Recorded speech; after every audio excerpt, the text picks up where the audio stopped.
Il existe une fatigue que beaucoup de gens portent en ne sans jamais réussir à lui donner un nom.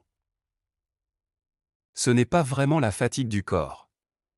Ce n'est pas seulement non plus la fatigue du travail ou des responsabilités du quotidien. C'est autre chose. Une fatigue plus silencieuse, plus intérieure, plus difficile à expliquer. Une fatigue qui s'installe quand on passe sa vie à s'ajuster.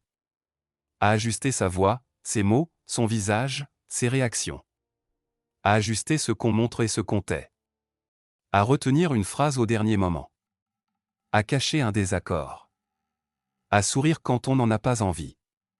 À arrondir les angles pour ne pas déranger, pour ne pas décevoir, pour ne pas perdre sa place. Au début, on croit que c'est normal. On appelle cela la maturité. On parle de tact, de savoir-vivre, d'intelligence sociale. Et bien sûr, une part de tout cela est nécessaire. Vivre avec les autres demande parfois de la mesure, de la retenue, une certaine souplesse. Mais il arrive un moment où cette adaptation permanente cesse d'être une qualité. Elle devient un poids. Elle devient une manière de s'éloigner doucement de soi-même, sans bruit, presque sans s'en rendre compte. On croit continuer à vivre parmi les autres. En réalité, on commence à vivre devant eux. Et cette différence change tout. Vivre avec les autres, c'est partager une existence, un temps, un monde commun. Vivre devant eux, c'est autre chose. C'est commencer à transformer sa propre vie en vitrine fragile, en surface exposée, en lieu d'évaluation permanente. Chaque geste semble pouvoir être mal interprété. Chaque décision paraît visible. Chaque parole prend un poids excessif. Et la moindre erreur semble révéler quelque chose de définitif sur nous.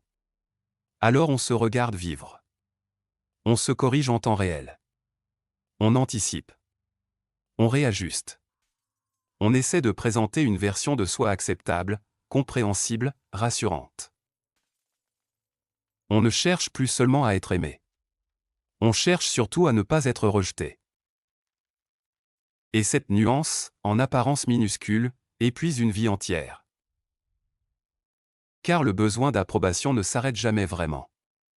Il ne dit jamais « cela suffit, tu peux te reposer maintenant ». Il se déplace, il se transforme, il change de visage. Dans l'enfance, il passe par le regard des parents. Plus tard, par celui des enseignants, des amis, des collègues, d'un conjoint, d'un inconnu.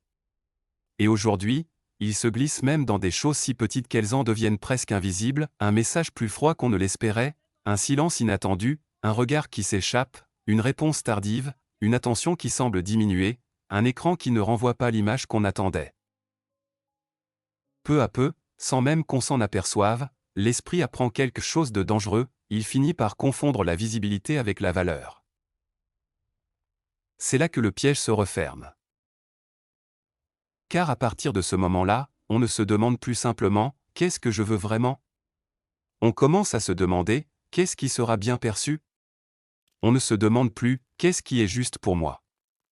On demande plutôt « qu'est-ce qui me fera paraître solide, cohérent, intéressant, digne d'être retenu, digne d'être gardé ?»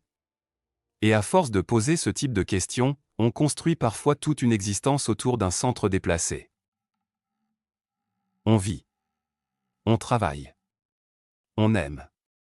On parle. Mais au fond, on ne part plus de soi. Michel de Montaigne avait vu cela avec une lucidité presque douloureuse. Il avait compris que l'être humain se soumet souvent à des formes d'esclavage très discrètes, sans violence visible, sans contrainte apparente. Il ne porte pas forcément de chaîne autour des poignets. Mais il porte des attentes en lui. Il obéit à des regards qu'il a tellement intégrés qu'il continue à parler même quand plus personne ne le juge en face.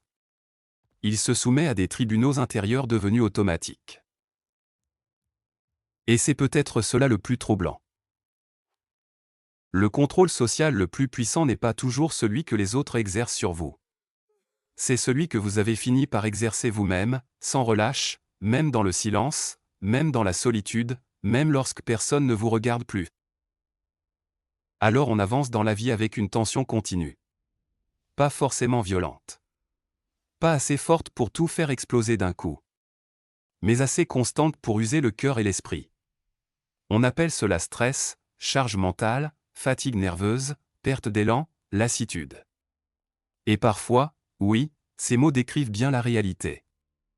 Mais parfois, derrière tous ces noms, il y a une vérité plus simple et plus nue, on est fatigué de jouer un rôle. Fatigué de se tenir correctement dans une scène qui ne s'arrête jamais. Le plus étrange, c'est qu'on peut vivre ainsi pendant des années sans toucher le vrai problème. Parce que le cerveau ne cherche pas d'abord la vérité.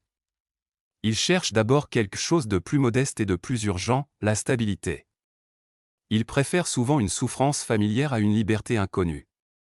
Il préfère une identité imparfaite, mais reconnue, à un espace plus vaste qui obligerait à se demander, sans ce rôle, sans cette image, sans ces efforts constants pour être accepté, qui suis-je vraiment ? C'est une question qui fait peur à beaucoup de gens. Non pas parce qu'ils sont faibles, mais parce qu'il y a parfois, derrière cette question, une impression de vide. Une impression de sol qui cède. Car derrière le besoin de plaire, il n'y a pas seulement de la vanité ou de la superficialité. Il y a souvent quelque chose de beaucoup plus humain. Il y a la peur. La peur de ne plus se sentir solide sans le regard des autres. La peur que, si l'approbation disparaît, quelque chose en nous s'écroule avec elle. Et pourtant, c'est souvent là que tout commence. Pas au moment où l'on réussit à convaincre davantage. Pas au moment où l'on affine encore son image. Pas au moment où l'on devient plus habile dans l'art de se rendre acceptable. Mais au moment précis où l'on commence à sentir que cette image nous coûte plus qu'elle ne nous protège. C'est exactement à cet endroit que beaucoup de gens se méprennent sur eux-mêmes. Ils croient manquer de discipline, alors qu'ils manquent surtout d'espace pour respirer. Ils pensent être trop sensibles, alors qu'ils sont simplement saturés de tensions invisibles, de détails à décoder, de signes à interpréter, de réactions à prévoir.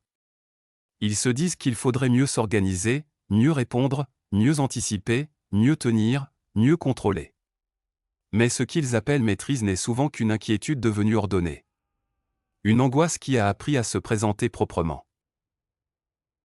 On leur a appris très tôt qu'être inquiet, c'était être sérieux.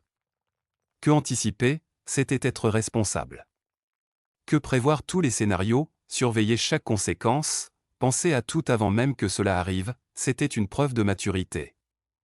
Alors ils s'appliquent. Ils réfléchissent trop. Ils vérifient. Ils corrigent. Ils reprennent dans leur tête des conversations qui n'ont pas encore eu lieu. Ils imaginent des pertes, des déceptions, des maladresses, des humiliations. Ils essaient de se préparer à tout. Et plus ils pensent, plus ils ont le sentiment d'agir. Mais il s'agit souvent d'une illusion très profonde. Car l'esprit confond facilement préparation et protection. Il se raconte que s'il a tout envisagé, il souffrira moins. Que s'il reste en alerte, il sera moins vulnérable. Que s'il serre suffisamment fort les choses, elles ne lui échapperont pas. Pourtant, la plupart du temps, cette tension intérieure ne change presque rien au monde. Elle ne change ni le hasard, ni la fragilité des choses, ni l'imprévisibilité des êtres. Elle change seulement la manière dont on vit le présent.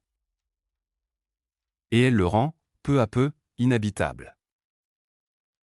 Montaigne avait compris cette erreur avec une profondeur rare. Non pas depuis un fauteuil confortable, non pas depuis une théorie abstraite, mais depuis une vie traversée par les pertes, la maladie, la peur, l'instabilité politique, la proximité constante de l'incertain. Il savait que l'existence ne se laisse pas tenir entre les mains comme un objet docile. Il savait qu'aucune précaution n'abolit vraiment le hasard. Qu'aucune vigilance ne supprime la contingence. Qu'aucune inquiétude, même sincère, ne fabrique de garantie. Et pourtant, l'être humain persiste. Il continue de croire que sa peur le protège. Il continue de traiter son anxiété comme un outil utile. Il lui donne presque une valeur morale. S'il s'inquiète autant, se dit-il, c'est qu'il prend la vie au sérieux. S'il relâche, il deviendra négligent. S'il arrête de surveiller, tout risque de se défaire. Alors il se cramponne à cette agitation intérieure comme à une preuve de responsabilité. Mais une question finit par se poser. Et si une grande partie de notre souffrance ne venait pas directement de ce qui nous arrive, mais de cette surveillance constante que nous exerçons avant même que les choses n'arrivent? Et si le pire n'était pas toujours l'événement lui-même, mais tout ce que nous fabriquons en avance en essayant d'y échapper? Montaigne l'avait dit avec une simplicité qui désarme, sa vie, en substance, avait été remplie de malheurs, dont la plupart ne s'étaient jamais produits. Tout est là. Une part immense de la fatigue humaine ne vient pas du réel, mais de l'esprit qui répète, rejoue, anticipe, dramatise, reconstruit sans fin. Ce sont des procès imaginaires, des dialogues recommencés 100 fois, des catastrophes montées en silence dans un coin de la tête, comme si penser plus fort pouvait empêcher la chute. On appelle souvent cela prudence. Mais bien souvent, ce n'est qu'une manière raffinée de rester enfermé. Le plus troublant, c'est que le cerveau récompense parfois cet enfermement. Il préfère souvent la prévisibilité à la vérité. Il préfère une cohérence intérieure, même imparfaite, même fausse, à une ouverture pleine d'incertitudes. C'est pour cela que tant de gens restent fidèles à des croyances qui leur font du mal. Non parce qu'elles sont vraies, mais parce qu'elles leur sont familières. Parce qu'elles mettent un peu d'ordre dans le chaos. Parce qu'elles donnent au moins l'impression qu'il existe une ligne, une logique, une continuité. Le familier rassure, même lorsqu'il blesse. Alors on reste fidèle à des réflexes mentaux qui nous épuisent. On recommence les mêmes scénarios. On lit toujours les mêmes signes avec la même crainte. On donne à certains silences un pouvoir immense. On appelle caractère ce qui n'est peut-être qu'un vieux système de défense. Et à force, on finit par croire que notre personnalité n'est rien d'autre que la forme stable de nos inquiétudes. Voilà peut-être la première vraie rupture. Ce que vous prenez pour votre nature est peut-être, en partie, l'habitude de vous protéger. Votre besoin de tout anticiper n'est peut-être pas une force innée. Votre obsession de bien faire n'est peut-être pas seulement de l'exigence. Votre difficulté à relâcher n'est peut-être pas de la rigueur. C'est peut-être une peur ancienne, devenue compétence avec le temps, devenue façon d'être au point qu'on ne la remarque même plus. Et si cela est vrai, alors une autre possibilité s'ouvre doucement. Peut-être que le détachement n'est pas une perte. Peut-être qu'il n'est pas une démission. Peut-être qu'il n'est pas le signe qu'on se moque de tout. Peut-être qu'il est simplement la fin d'une guerre épuisante contre ce qui n'a jamais dépendu de nous. Peut-être que lâcher prise n'est pas abandonner la vie, mais cesser de lui demander des garanties qu'elle ne donnera jamais. Et peut-être que c'est seulement là, dans cet espace plus simple, moins crispé, moins contracté, que quelque chose comme la liberté commence enfin à respirer. Mais pour entrer dans cet espace, il faut accepter une épreuve que beaucoup évitent toute leur vie, voir se fissurer le personnage qu'ils ont patiemment fabriqué. C'est là que Montaigne devient plus qu'un penseur du détachement. Il devient un témoin profondément humain de l'instabilité intérieure. Il ne parle pas depuis une hauteur inaccessible. Il ne parle pas comme un sage lointain, pur, invulnérable. Il parle depuis une vie touchée par la perte, marquée par la fragilité, approchée de près par la mort. Il parle depuis l'expérience intime que rien, pas même soi, ne demeure parfaitement intact au fil du temps. C'est probablement ce qui rend sa voix si vivante encore aujourd'hui. Il ne cherche pas à se présenter comme un modèle. Il ne construit pas autour de lui une statue de sagesse. Il fait presque le contraire. Il montre ses contradictions, ses hésitations, ses faiblesses, ses changements d'humeur, ses vanités, ses limites. Il écrit non pour dominer le lecteur, mais pour se regarder lui-même avec honnêteté. Et ce geste est plus rare qu'il n'y paraît. Car beaucoup de gens ne souffrent pas seulement de leurs défauts. Ils souffrent aussi, et peut-être surtout, de l'effort immense qu'ils déploient pour cacher qu'ils changent. Ils voudraient rester cohérents en permanence. Toujours semblables à eux-mêmes. Toujours lisibles. Toujours fidèles à l'image qu'ils ont donnée hier. Comme si changer était suspect. Comme si hésiter affaiblissait. Comme si se contredire mettait en péril la valeur même de leur vie. Alors ils se durcissent autour d'une version d'eux-mêmes devenue trop étroite. Ils défendent cette image comme on défend un territoire. Et peu à peu, ce qui devait leur donner une forme finit par les étouffer. Montaigne, lui, avait compris quelque chose d'essentiel, l'être humain n'est pas un bloc. Il est un passage. On aimerait croire que notre moi possède un centre stable, net, définitif. On aimerait penser qu'il existe en nous un noyau immobile auquel tout pourrait se rattacher. Mais la réalité intérieure est bien moins rassurante. Ce que nous appelons identité est souvent un assemblage provisoire, un mélange de souvenirs, d'habitudes, de blessures, de besoins présents, d'histoires que nous nous racontons pour continuer à tenir debout. Nous nous racontons pour nous supporter. Nous nous simplifions pour ne pas nous perdre. Nous organisons ce qui nous arrive pour lui donner une forme. Et même la mémoire participe à ce travail silencieux. On aime croire qu'elle conserve fidèlement. En réalité, elle retravaille, elle sélectionne, elle déplace. Elle ne garde pas le passé comme un coffre intact. Elle le remonte selon les besoins du présent. Elle adoucit certaines douleurs, en accentue d'autres, relie des événements qui, sur le moment, n'avaient pas forcément de lien. Non pour nous tromper gratuitement, mais pour éviter l'éparpillement intérieur. Le cerveau, encore une fois, ne cherche pas d'abord la vérité pure. Il cherche la possibilité de continuer à vivre sans se briser. Voilà pourquoi certaines certitudes nous semblent si intimes. Elles ne sont pas toujours vraies. Elles sont parfois simplement devenues nécessaires. Et c'est ici que l'inconfort devient plus profond. Car si vos souvenirs sont déjà retravaillés, si votre identité tient en partie à des récits stabilisateurs, si votre cohérence est parfois une reconstruction faite après coup, alors une question surgit avec une force qu'on ne peut plus vraiment repousser: combien de choses en vous ont été librement choisies, et combien ont seulement été conservées parce qu'elles vous empêchaient de tomber? Cette question ne condamne pas. Elle ouvre. Elle enlève à l'être humain une exigence très lourde, celle de devoir être parfait pour mériter sa place. Car si le moi lui-même est mouvant, alors l'imperfection n'est plus une honte. Elle devient la condition normale d'une conscience vivante. Changer d'avis n'est plus une trahison. Douter n'est plus une faiblesse. Ne pas être exactement le même d'un jour à l'autre n'est plus un défaut moral. C'est le signe que quelque chose en vous respire encore, cherche encore, n'est pas devenu complètement figé. Le monde moderne, pourtant, supporte mal cette vérité. Il aime les identités nettes, les positions tranchées, les images continues, les certitudes bien présentées. Il récompense ceux qui semblent stables, sur deux, décidés, cohérents à tout instant.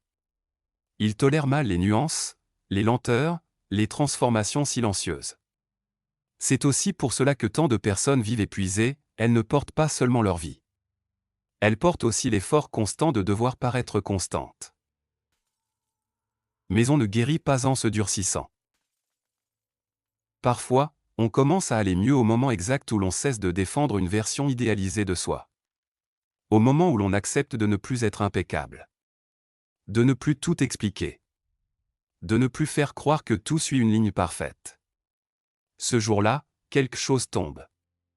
Pas la dignité. Pas la profondeur. Pas la valeur. Seulement l'armure. Et bien souvent, sous cette armure, il n'y a pas le néant qu'on redoutait. Il y a enfin quelqu'un de plus simple. De plus vrai. De plus respirable. C'est dans les relations humaines que cette armure devient la plus visible. Car c'est là, plus qu'ailleurs, que nous sommes tentés de confondre l'amour avec la garantie, la proximité avec la possession, l'attachement avec le contrôle. Très peu de liens souffrent seulement d'un manque d'affection.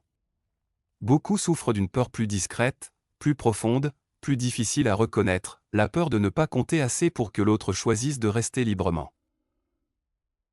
Alors on compense comme on peut. On surveille sans le dire.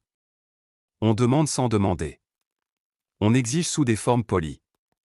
On interprète des détails minuscules comme des signes graves. On cherche des preuves, des confirmations, des mots plus clairs, des gestes plus nets, des promesses plus rassurantes. On veut sentir que le lien tient. Qu'il ne se fissure pas. Qu'il ne nous échappe pas. Mais à force de vouloir le sécuriser, on finit par le tendre comme une corde trop serrée. On ne rencontre plus vraiment l'autre. On rencontre surtout ce que sa liberté réveille en nous. Et la liberté de l'autre réveille presque toujours quelque chose d'inconfortable. Elle nous rappelle que personne ne nous appartient. Que personne ne peut nous garantir sa présence pour toujours. Qu'aucun lien, même précieux, n'abolit le risque d'être déçu, quitté, déplacé, incompris, oublié. Beaucoup de douleurs relationnelles naissent là. Non pas forcément dans la faute de l'autre, mais dans notre difficulté à supporter qu'il reste un être séparé, libre, imprévisible. Montaigne avait vu cela avec une finesse remarquable. Dans ce qu'il dit de l'amitié, et notamment de la Boétie, il ne décrit pas une fusion étouffante. Il ne parle pas d'un lien fondé sur la dette, sur l'emprise, sur l'obligation de combler.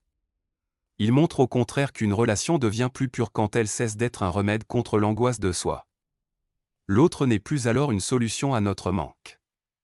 Il devient une présence qu'on accueille sans chercher à l'enfermer. Cette idée paraît douce. En réalité, elle est radicale. Car beaucoup de gens ne veulent pas seulement être aimés. Ils veulent être rendus impossibles à perdre. Ils veulent occuper une place si forte, si sûre, si irremplaçable qu'elle les mette enfin à l'abri du manque. Ils espèrent qu'une relation compensera ce qu'ils n'arrivent pas à stabiliser seuls à l'intérieur d'eux-mêmes. Et c'est souvent là que l'amour se déforme. Il cesse d'être une rencontre. Il devient une stratégie contre le vide. À partir de ce moment-là, beaucoup de choses se troublent. On n'écoute plus tout à fait, on vérifie. On ne partage plus vraiment, on compare. On ne demande plus avec simplicité, on teste. On ne montre plus sa vulnérabilité, on négocie sa valeur. Même la tendresse peut devenir un moyen discret d'être rassuré. Même la générosité peut cacher une attente. Même la patience peut dissimuler la peur panique de perdre. Le plus douloureux, c'est que beaucoup de liens semblent tenir alors qu'ils sont seulement maintenus par habitude, par peur, par compromis silencieux, par adaptation mutuelle. Ils ressemblent à de la stabilité, mais ils n'apportent pas la paix.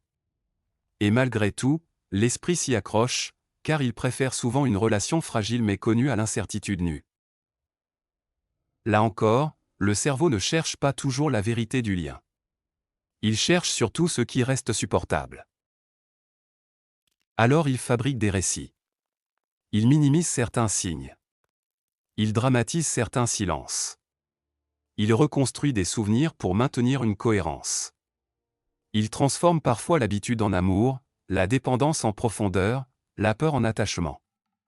Non par malhonnêteté, mais parce qu'il lui est difficile d'admettre qu'un lien puisse compter sans pour autant nous sauver entièrement. C'est ici que le détachement prend un autre sens. Il ne concerne plus seulement le regard des autres ou le besoin de contrôle sur la vie. Il devient une forme de maturité affective. Aimer sans administrer. Être là sans surveiller. Laisser à l'autre de l'air sans interpréter chaque mouvement comme un danger. Cela ne signifie pas devenir froid ni distant.